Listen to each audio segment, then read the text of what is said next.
नमस्कार जी।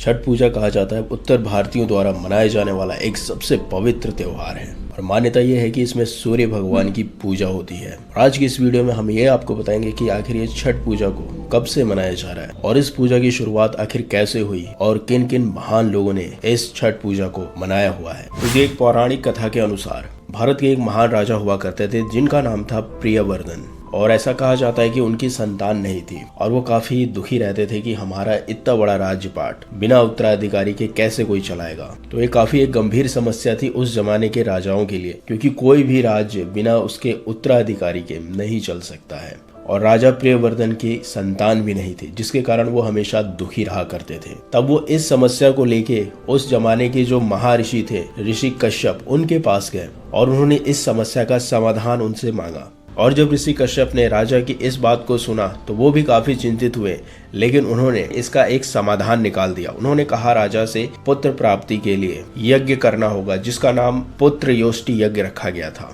और राजा प्रियवर्धन ने जब ऋषि के द्वारा ये बात सुनी तो वो काफी खुश हुए और उन्होंने कहा कब ये यज्ञ शुरू किया जाए। तो ऋषि कश्यप ने एक समय अनुसार 10 से 15 दिन बाद उस यज्ञ को करने की अनुमति दे दी। और ये जब यज्ञ शुरू हुआ तो उसमें आहुति के लिए खीर बनाई गई थी, यानी एक तरीके से पूजा के लिए उसमें खीर बनाई गई थी। और जब यज्ञ संपन्न हुआ, जो खीर बची हुई थी उसको राजा की पत्नी यानी रानी को दे दिया गया खाने के लिए। और महर्षि कश्यप ने उनको आशीर्वाद भी दिया कि इसको खाने के बाद आपको पुत्र की प्राप्ति अवश्य होगी। फिर रानी ने जब उस खीर को खाया तो कुछ दिनों बाद वो प्रेग्नेंट हो गई, जिसकी खबर सुनकर राजा काफी प्रसन्न हुए और प्रजा भी काफी खुश होने लगी कि हमारे उत्तराधिकारी आएंगे।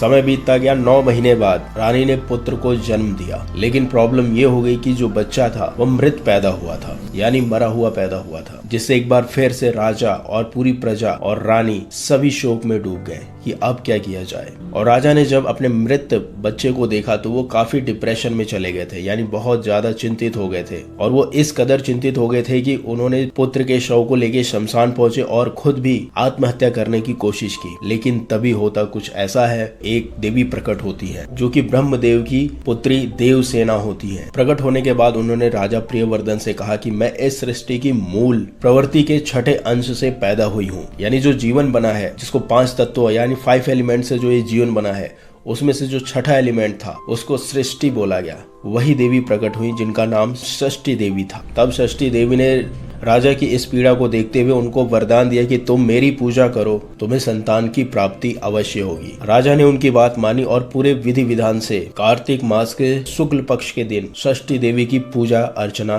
प्रारंभ कर दी, जिसके फल स्वरूप उनको पुत्र की प्राप्ति हुई, जिससे राजा काफी खुश हुए और वो हर साल कार्तिक मास के शुक्ल पक्ष के षष्ठी यानी 6वें दिन, यानी दीपावली से 6ठे दिन माँ षष्ठी की पूजा अर्चना करने लगे। और इसी तरीके से पौराणिक कथा के अनुसार ये भी मिलता है कि जब राजा राम रावण का वध करके अयोध्या आए थे, तब भगवान श्री राम ने और सीता माँ ने अपनी प्रजा की सुख समृद्धि के लिए दिवाली के 6वें दिन उपवास रखा और षष्ठी माँ की पूजा अर्चना की और सूर्य भगवान को जल चढ़ाया। और इसी तरीके से महाभारत में भी सबूत मिलते हैं कि द्रौपदी ने 5 पांडवों के लिए सृष्टि माता का उपवास रखा था, सूर्य देव को जल दिया था, जिसके परिणाम स्वरूप पांडवों को जीत भी मिली थी और उनका राजपाट भी उनको वापस मिल गया था। और ऐसा कहा जाता है कि जो सृष्टि माँ है वो सूर्य भगवान की बहन मानी जाती है। और इस तरीके से सभी लोग आज के समय में षष्ठी माँ की पूजा अर्चना करते हैं, सूर्य भगवान को जल देते हैं। वैसे तो इस पूजा को षष्ठी पूजा के नाम से जाना जाता है, लेकिन कुछ लोग नाम न लेने के कारण इसको छठी पूजा भी कहते हैं, जिसकी वजह से इस पूजा का नाम